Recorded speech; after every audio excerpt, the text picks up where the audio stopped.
지난주까지는 우리가 이제 7년 동안 가나안 땅을 정복했던 이야기를 했습니다. 여호수아가 정복하고 난 다음에 그 다음 시대가 이제 사사시대죠. 사사시대. 아까 말씀드린 재판관의 시대. 나라가 어지러울 때는 장수가 돼서 나라를 구하고 한 번 구하면 이제 몇십 년 동안은 편안하니까 편안할 동안에 나라를 다스렸는데 주로 다스릴 때는 자기 고향 거기에서 재판의 일을 주로 전담을 하면서 다스렸고 이 사사가 모두 14명이었는데 온니엘부터 사무엘까지 이 사람들이 대체로는 이 순서를 따르지만 이렇게 이 순서를 쭉 따라가지만은 이 순서가 항상 이렇게 연대 순서로 되어 있는 건 아니고 어떤 경우에는 이렇게 2명, 3명이 동시에 이렇게 그 각 지역에서 어떤 사람 여기서 어떤 사람 여기서 이렇게 해서 동시에 그 지역을 다스리던 그렇게 겹쳐지는 시기도 있었습니다. 그래서 이 시기가 한 350년쯤 되어진다는 것이죠. 이스라엘은 요 주변에 보면 온통 그냥 이쪽 바다니까 땅이란 땅은 다 주변에 이방인들로 가득 차 있습니다. 메소포타미아, 하솔, 암몬, 모압, 블레셋, 미디안, 밑에 아말렉까지 그냥 첩첩산중으로 덮여져 있어가지고 어디로 빠져나갈 데가 없어요. 하나님이 보호해주지 않으면 언제 어디서 누가 치고 들어올지를 모르는 곳이 바로 이 땅이었습니다. 그러니까 하나님께서는 하나님을 잘 섬기면 이방 백성들이 꼼짝 못하게 딱 힘을 약화시키시고 하나님을 잘못 섬기고 우상을 숭배하면은 이방의 세력을 강하게 해가지고 그것도 어떨 때는 요 위에 사람들을 강하게 만들고 어떨 때는 옆에 사람들을 이쪽 사람들을 이래가지고 그막 틈틈이 계속 쳐들어와가지고 이스라엘을 괴롭히도록 그렇게 하셨습니다. 무려 350년 동안 7번이나 그런 일이 있었는데 그 시대가 사사시대입니다. 사사시대. 자, 그래서 여호수아가 죽은 다음에 430년 동안 종살이를 했죠. 애굽에 내려가서. 그 다음에 40년 동안 광야 생활을 했고 그 다음에 7년 동안 여호수아가 정복전쟁을 했고 그리고 나서 이제 사사시대가 됐는데 사사시대는 350년쯤 되고 그 사사는 모두 14명이었다 하는 것입니다. 이 사사가 등장한 이 지역을 보십시오, 여러분. 저 위에부터 삼갈부터 시작해서 온니엘까지 전 온 지역에 다 골고루 분포를 시켜서 사사는 왕이 아니었기 때문에 하나님께서 골고루 각 지파에서 이렇게 한 명씩은 나오도록 그렇게 배려하시기도 하셨고 이 사람들이 순서대로 대체로는 순서대로 이렇게 지배했지만은 겹쳐서 통치하던 때도 있었다는 점을 참고를 해주시기 바랍니다. 여기 보면 빨간 걸로 되어 있는 나라들이 있죠. 메소포타미아, 모압, 블레셋, 하솔, 미디안, 블레셋, 암몬, 블레셋. 요 한 번, 두 번, 세 번, 네 번, 다섯, 여섯, 일곱 번. 이것이 이스라엘 백성들이 크게 타락했을 때입니다.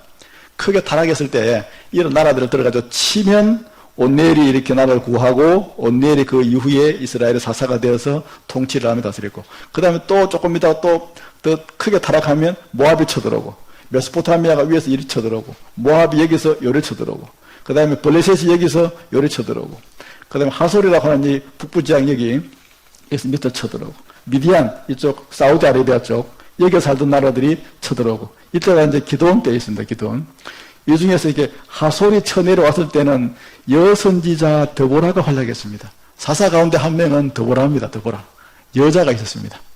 그때 남자들이 다 힘을 못 쓰고 너무 탄압이 심하니까 남자들이 막 힘을 못 쓰고 있었는데 그때 드보라라고 하는 여선지자가 등장을 해가지고 활약하던 때도 있었고요.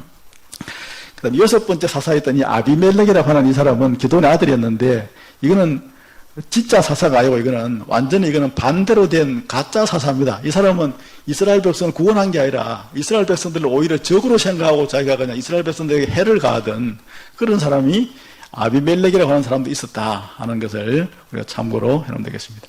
그렇게 해서 이제 돌라, 야일 이런 사람들은 다 동시에 이렇게 통치하는 사람들로 볼 수 있고 입다 때는 블레셋과 암몬이 요 블레셋하고 암몬 연합군을 해가지고 쳐들어왔습니다. 자기 딸을 바친 그 일이 있었죠. 입다가. 그 다음에 삼손 때는 역시 또 블레셋이 들어갔고 블레셋이 여러분 몇 번 쳐들어옵니까? 한 번, 두 번, 세 번. 이 해양 민족이었던 이 블레셋이 이스라엘을 가장 많이 쳐들어왔습니다. 이 블레셋 때문에 이스라엘 백성들은 늘 그냥 고생을 많이 하며 살았습니다.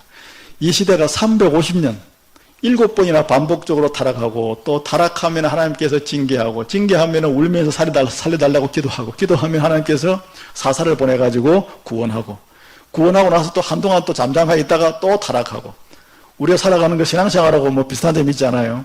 평안하다가 또 잘못을 저지르면 하나님이 징계하시고 징계하면 울며불며 기도하고 또 문제를 해결해 주시면은 또 한동안 잠잠하다가 이 사사시대의 모습이 우리 신앙생활하는 우리의 모습하고도 유사한 점이 있습니다. 그런 점에서 보면 자, 이런 시대가 바로 사사시대였다 하는 것이죠. 여호수아가 죽으면서 자기 후계자를 세워놨으면 됐었겠는데 후계자를 안 세워놓는 바람에 이런 일들이 생긴 것이라고도 보는 그런 안목들도 있습니다. 사사시대.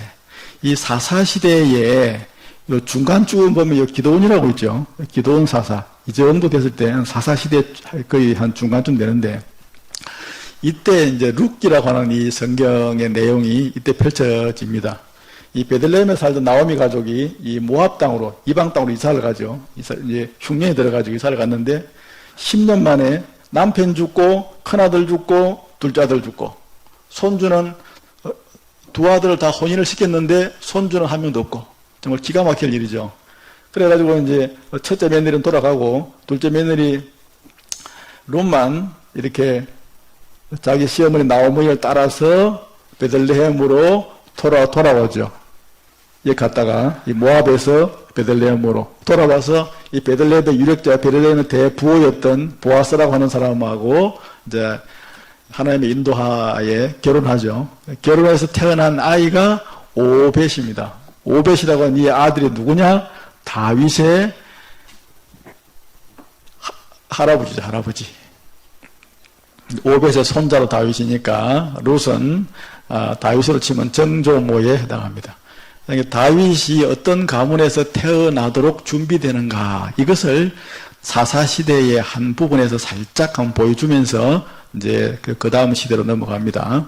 사사시대가 너무 죄를 많이 짓고 타락하니까 이런 암울한 이런 사사시대를 벗어나기 위해서는 누군가 하나님을 닮은 한 사람이, 다윗 같은 사람이 나와야 되는데, 이 다윗 같은 사람이 어떤 배경에서 나오게 됐는가? 이방 여인이었지만 자기 시어머니에게 효를 다하고 하나님을 정말 하나님만을 바라보고 하나님의 그 은혜의 도움만을 갈구하면서 나온 그런 신앙을 지닌 한 여인으로부터 다윗이라고 하는 그 한 위대한 그 사사시대를 끝낼 하나님의 나라를 갖다 만들 사람은 그런 가문에서부터 나왔다 하는 걸 보여주는 것이기도 합니다. 룻기가. 이 사사시대 말기에, 사사시대 350년이 다 끝나갈 무렵에 큰 전쟁이 났는데, 그는 블레셋과의 전쟁이었습니다. 전쟁이 어디서 났냐면, 블레셋에서 여기서 쳐들어왔고, 이스라엘 백성들은 여기서 이리 갔는데, 이 아벡이라고 하는 여기에서 전쟁이 일어났습니다. 여기에서, 그 당시에 이제 하나님의 교회는 이제 실로에 있었습니다.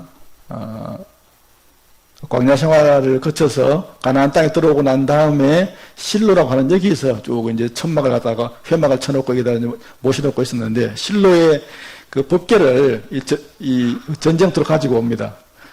법궤를 가지고 오면 하나님께서 그 법궤의 능력으로 전쟁을 이기게 해주실 것이다. 그런 미신 같은 마음이 있었어요.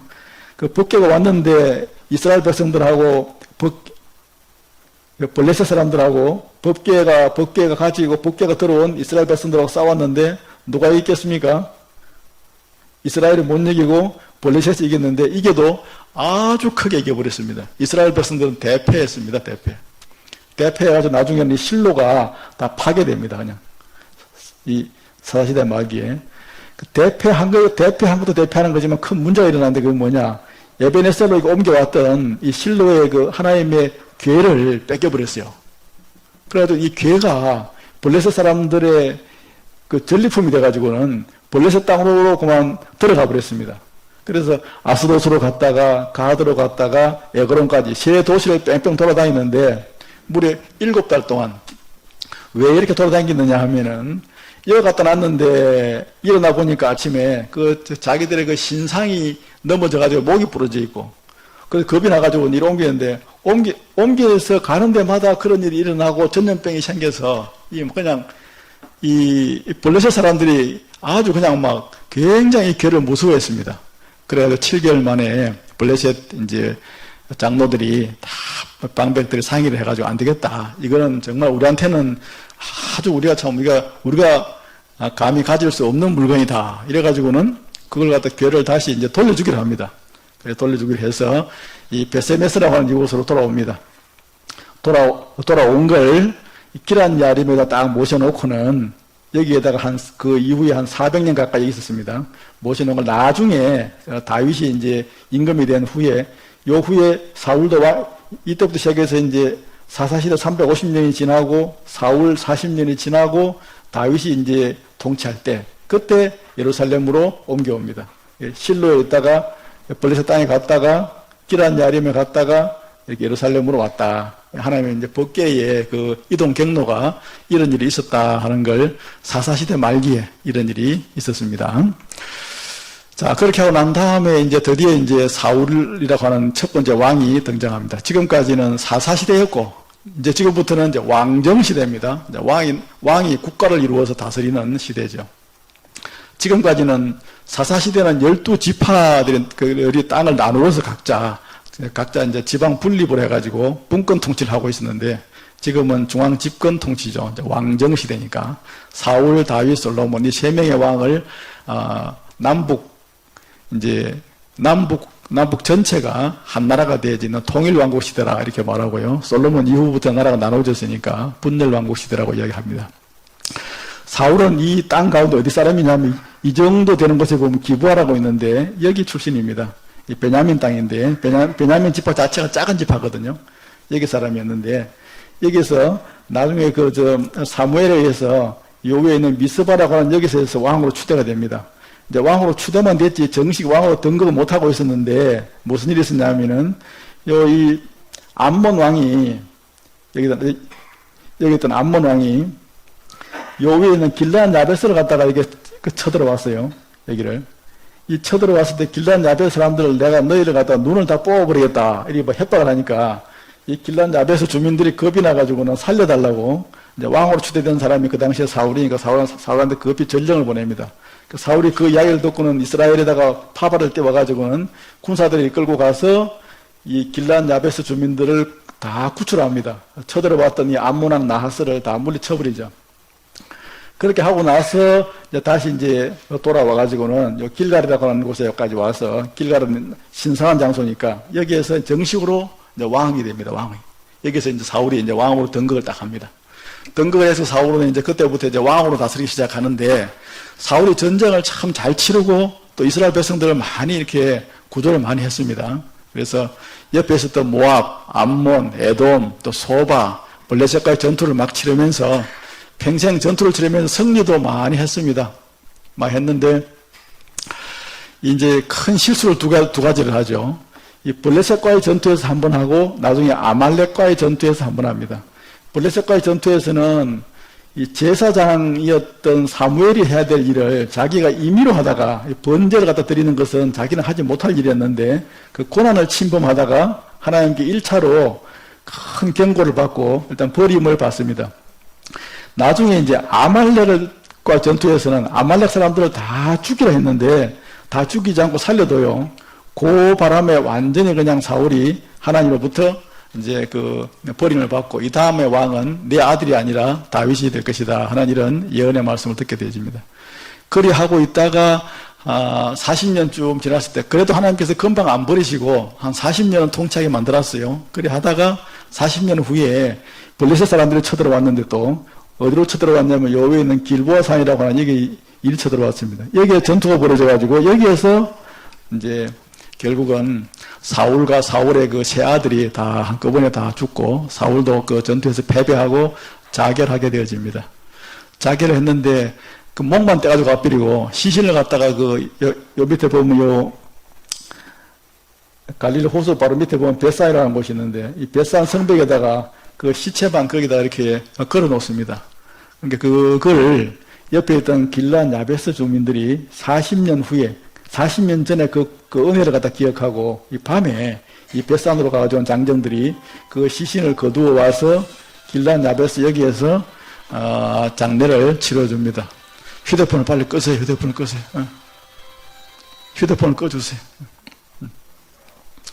여러분 혹시 휴대폰이 예배 중 소리가 안 나도록 소리로 되어 있으면 다 진동으로 해주시고요. 네, 이렇겠습니다. 자, 그렇게 해서 사울이 이제 40년 통치를 끝을 냈죠. 사울은 그냥 한결같이 40년 동안 한 일이라고는 왕위가 자기한테 해서 자기 아들한테 안 가고 다윗한테 간다는 것을 알고 다윗을 죽이려고 하는 그 짓만 했습니다. 다윗은 사울 때문에 도망만 다녔고요. 그것이 사울의 40년 통치라고 봐도 과언이 아닙니다. 자, 그렇게 사울이 이제 40년 통치를 마치고 이제 죽자 다윗이 드디어 도망만 다니다. 이게 다 도망 다니는 됩니다, 다윗은 사울의 사위이기도 했는데 사울을 죽이려고 하니까 벌리샷 땅으로도 갔다가 모압 땅으로도 갔다가 또 이스라엘 땅에서도 여기저기 도망만 다니다가 드디어 이제 사울이 죽었다는 말을 듣고는 남쪽 유다 지파에게 가서 유다 한 지파의 왕이 됩니다. 처음에는. 그래가지고는 북쪽은 여전히 이제 사울의 아들이었던 아들하고 남아있는 군인들이 처음에 한 7년 동안 다스리고 있었고, 그래, 여기서 이제 남쪽 유다의 한 지파의 왕으로 7년 동안을 다스리다가 나중에 이제 북쪽 지파까지 다 흡수를 해가지고는 33년을 다스려서 전체적으로 보면 40년을 그렇게 다스리고 다윗은 생을 마칩니다. 다윗이 참 잘한 것도 많지만은 다윗 다들 알다시피 그의 부하 장수였던 그의 우리아의 아내 바세바를 범하고 그것 때문에 하나님으로부터 큰 벌을 받죠. 다윗의 생애의 말년은 참 불행한 연속이었습니다. 자기 큰아들 암논이라고 하는 아들이 이복 누이를 갖다가 이렇게 몹쓸 짓을 해가지고는 또 나중에 그의 동생이었던 압살롬한테 죽임을 당하고 압살롬은 나중에 또 반역을 일으키고 그 반역이 평정되어지니까 또 세바가 반역을 일으키고 또 나중에 이제 거의 이제 인생을 마칠 때는 아도니아라고 하는 또 이 넷째 아들이 또 반역을 일으켜가지고 솔로몬이 자칫했으면은 왕이 되지 못할 뻔하기도 한 막 그런 일들이 온통 가정의 불행사가 그때부터 계속해서 일어났습니다. 우리가 하나님 앞에 여러분 큰 죄를 지으면 죄를 짓고 회개하면 용서받아요. 그 죄는 용서받으나 그 죄로 인한 나머지 모든 책임들은 자신이 져야 됩니다. 죄를 짓고 기도하면 용서받으면 그 죄의 결과까지 다 없어져 버리느냐, 그렇지 않다 하는 것이 다윗의 사례에서도 역력히 드러납니다. 그러니까 어떤 형태가 됐든지 죄는 짓지 않고 살아야 된다 하는 사실도 알 수 있습니다. 그러다가 예루살렘에서 70세에 죽었고 그의 아들 솔로몬이 이제 드디어 왕이 돼서 역시 40년을 통치했는데, 솔로몬은 이 두로 왕의 도움을 받아가지고는 예루살렘에다가 성전을 7년 동안 지었죠. 성전을 다 짓고 난 다음에는 13년 동안 또 여기다가 왕궁을 건설을 해서 자신의 왕궁을 건설하고, 그걸로 이제 끝이 났으면 딱 됐는데 솔로몬이 그때부터 뭔 욕심을 냈냐면 나라가 너무 부강하니까 돈은 많고, 그러니까 이런 거 가지고 뭐 했냐면 온 나라에다가 요새를 건축했습니다. 외국에서 쳐들어오지 못하도록 튼튼하게 성을 갖다가 이제 성을 방비를 하고 거기다가 이제 말 같은 걸 지금으로 말하면 막 대전차라든지 무기를 갖다가 거기다 가득 채워가지고는 외국에서 감히 넘나들지 못하도록 국경 지역마다 이런 요새들을 갖다가 다 이렇게 북쪽, 동쪽, 남쪽으로 전체로 요새를 다 개발했어요. 이게 13년, 7년, 20년간 왕궁과 성전을 갖다 건축하고 난 다음에 나머지 20년 동안 한 일이 이 일이에요. 백성들이 생각해보세요, 여러분. 40년 동안을 부역에 시달렸어요. 그리고 맨날 세금 내야 되고, 나라는 부유했지만은 백성들이 너무너무 고달팠습니다. 그러니까 나중에 그의 아들 르호보암 때 찾아와가지고, 당신 아버지가 우리한테 매기는 이 과중한 세금하고 부역 좀 없애달라고. 그래서 그것 때문에 나라가 나중에 둘로 나누어지게 되죠. 솔로몬이, 우리는 솔로몬 하면 그냥 성전 지은 사람이라 생각하지만은 성전 지은 한 가지 빼놓고 나면은 대체로 그렇게 잘했다고 보기는 어렵습니다. 백성들에게 너무나 과중한 그런 부역과 세금을 매겼고, 아내를 갖다가 1000명이나 두었고, 다행히 그 바람에 잠언 전도 아가서라고 하는 세 권의 성경도 기록을 했습니다만은, 말년에 이 1000명이나 되는 아내들 가운데는 이방인들이 많았는데, 그 이방 여인들이 나이든 자기 남편을 갖다가 계속 이렇게 끊임없이 이렇게 간청을 해가지고는 예루살렘과 왕궁 안에다가 자기 나라에 섬기던 우상들 갖다 거기다 막 이렇게 안치를 해놓고 그 앞에서 그냥 계속 우상 숭배하는 짓들을 했는데 그걸 솔로몬이 방치했어요. 방치. 그냥 그렇게 하는 것에 대해서.